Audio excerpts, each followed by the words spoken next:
বিগত আন্দোলন ও দেশের বিরূপ পরিস্থিতির ফলে বাংলাদেশের অর্থনীতিতে নেমে এসেছে এক বিরাট ধস। আইনশৃঙ্খলা পরিস্থিতির অবনতির ফলে পণ্য আমদানি থেকে মুখ ফিরিয়ে নিয়েছে বিভিন্ন দেশ। বাংলাদেশের সাথে যারা বিগত সময়ে এই রপ্তানি চুক্তিতে ছিল তারা মুখ ফিরিয়ে নিয়েছে। এরকম চলতে থাকলে অচিরেই বাংলাদেশের অর্থনীতি ধ্বংসের দিকে চলে যাবে। অর্থনৈতিক এই সংকট মোকাবেলায় বিদেশিদের বিশ্বস্ততা অর্জন অত্যন্ত জরুরি। তা না হলে বাংলাদেশ অচিরেই ধ্বংসের দিকে চলে যাবে, এমনটাই ধারণা করছেন বাংলাদেশের ব্যবসায়ীরা। এখন দুইটা যদি আমরা একসাথে করি তাহলে কিন্তু আমাদের সমস্যা এলোমেলো হয়ে যাবে। আমি আজকের সভাপতি এবং মিন্টু ভাই সহ যারা নেতৃবৃন্দ আছেন সবাইকে অনুরোধ করব যে আমরা কিন্তু ব্যবসা চালাতে পারছি না। 4 তারিখে আমাদের ফ্যাক্টরি, যেমন আমার ভাই আর নাসির ভাই ফ্যাক্টরি পাশাপাশি একই দেওয়াল, আমাদের ফ্যাক্টরি ভাঙচুর হচ্ছিল, পুড়ছিল।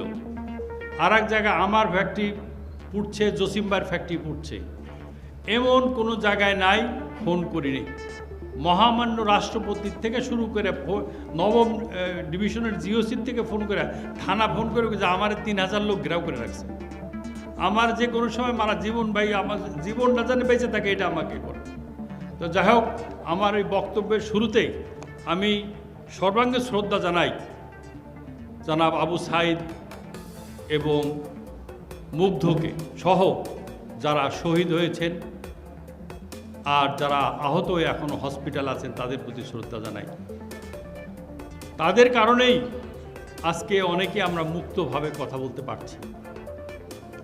যাই হোক, আমি যে জিনিসটা সবচেয়ে বেশি প্রাধান্য দিচ্ছি, আমরা যারা বিদেশের সাথে কাজ রপ্তানি করি সেই সব দেশ খুব আতঙ্কিত, তারা তাদের পণ্য ঠিক মতো পাবো কিনা। কারণ 2 বার কারফিউ হয়ে গেছে, ভাঙচুর হয়েছে, অগ্নিসংযোগ হয়েছে, তারা কিন্তু আতঙ্কিত।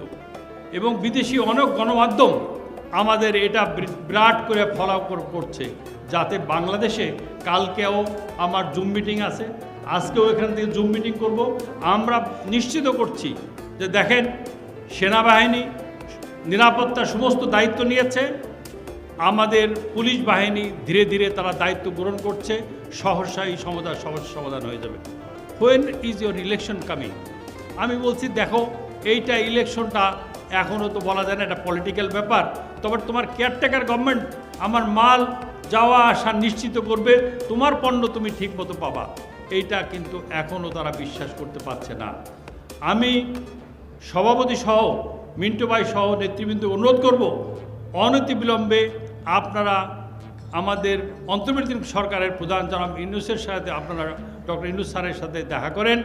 তার কাছ থেকে একটা মেসেজ যাওয়া দরকার ন্যাশনালি এবং ইন্টারন্যাশনালি, যে আমরা দেশ সুষ্ঠু আছে, আইন শৃঙ্খলা ফিরে আসছে এবং আপনাদের বিদেশের সাথে আমাদের সম্পর্ক ভালো আছে, আমাদের পণ্য রপ্তানিতে অসুবিধা হবে না।